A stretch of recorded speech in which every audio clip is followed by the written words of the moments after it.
wabarakatuh. Waalaikumsalam warahmatullahi wabarakatuh.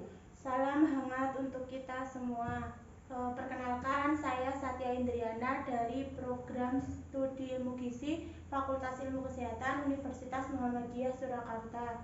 Pertama-tama saya mengucapkan terima kasih kepada Bapak Kepala Sekolah SMAB yang telah memberikan izinnya untuk melaksanakan penyuluhan pada siang hari ini. Dan saya juga berterima kasih kepada Bapak dan juga Ibu Guru serta adik siswa dan siswi SMAB yang telah berkumpul di aula ini. Tak lupa pula saya panjatkan puja dan syukur kehadirat Tuhan Yang Maha Esa atas karunia-Nya kita semua dapat berkumpul di sini dalam keadaan sehat. Amin, amin, amin ya rabbal alamin. Baik, pada penyuluhan kali ini saya mengambil tema mengenai anemia dengan judul Ayo Cegah Anemia pada Remaja. Apa saja yang akan saya sampaikan mengenai anemia itu? Yang pertama, pengertian anemia. Yang kedua, penyebab anemia baik secara umum maupun dilihat dari aspek remaja. Yang ketiga, gejala anemia. Yang keempat, bagaimana cara mencegah terjadinya anemia. Baik, di sini ada yang tahu apa itu anemia? Ya, anemia adalah suatu kondisi di mana kadar hemoglobin di dalam darah di bawah batas normal. Kadar normal hemoglobin di dalam darah untuk perempuan usia 11 sampai 18 tahun berkisar antara 11,9 sampai 15 gram per desiliter. Sedangkan pada laki-laki usia 11 sampai 18 tahun berkisar antara 12,7 sampai 17,7 gram per desiliter. Prevalensi terjadinya anemia sangatlah tinggi, khususnya pada remaja putri. Jika dibandingkan dengan remaja putra, prevalensi terjadinya anemia lebih tinggi dibandingkan dengan remaja putra. Remaja putri lebih tinggi dibandingkan dengan remaja putra. Menurut WHO, World Health Organization, prevalensi terjadinya anemia berkisar 40 sampai 88%. Sedangkan di Indonesia itu sendiri prevalensi terjadinya anemia sebanyak 72,3%. Apa saja sih penyebab anemia itu sendiri? Jika dilihat secara umum, penyebab anemia yang pertama rendahnya asupan zat besi dan zat gizi lainnya.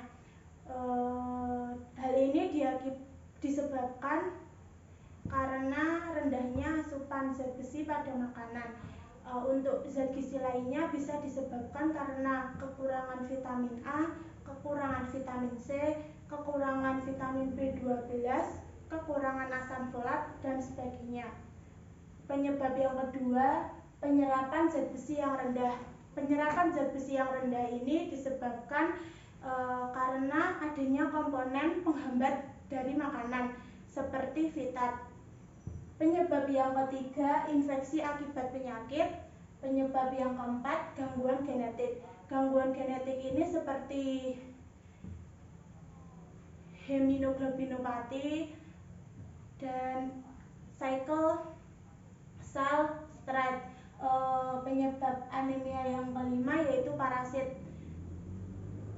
Maksud di parasit di sini yang dimaksud yaitu seperti cacing atau yang lainnya. Selanjutnya, penyebab anemia jika dilihat dari aspek remaja, baik remaja putri maupun remaja putra. Yang pertama yaitu jika pada remaja putri mengalami menstruasi maka kehilangan banyak darah sehingga itu bisa menyebabkan anemia. Penyebab yang kedua, pada remaja putri pula sering melakukan diet ekstra tanpa memperhatikan asupan zat besi. Penyebab yang ketiga, pada remaja sering mengalami kekurangan zat besi dan juga protein. Penyebab yang keempat, pada remaja pula mengalami pertumbuhan yang sangat cepat sehingga memerlukan zat gizi yang sangat banyak.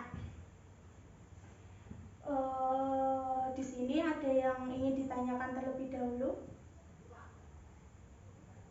Baik, kalau tidak ada saya lanjutkan. Selanjutnya yaitu gejala anemia. Gejala anemia yang pertama, pada anemia berat, pada bagian wajah, mata, bibir, dan telapak tangan terlihat sangat pucat. Yang kedua, gejala kedua, kurang berkonsentrasi atau mudah lalai, sehingga menyebabkan prestasi belajar menurun.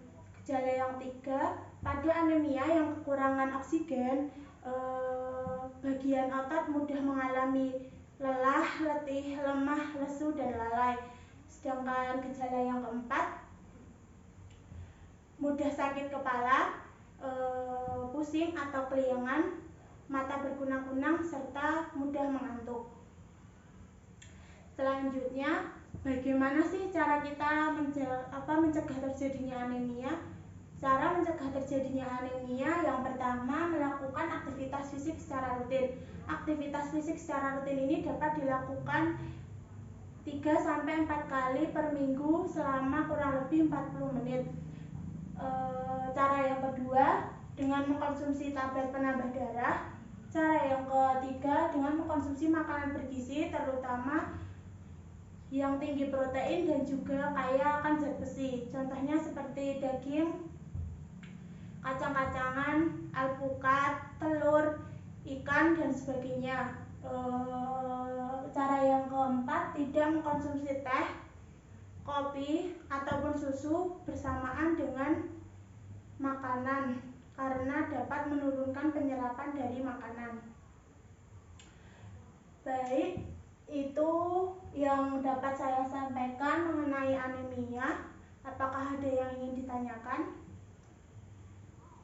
Ayo, ada yang ingin ditanyakan? Kalau ada yang bertanya, nanti saya kasih souvenir atau kenang-kenangan dari saya. Saya ingin bertanya. Iya, adik berbaju putih baris ke-3. Ayo, mau tanya apa? Efek dari anemia itu sendiri untuk putri remaja di kemudian hari itu bagaimana ya? Efek untuk remaja yang mengalami anemia untuk kedepan harinya, kemudian hari ya.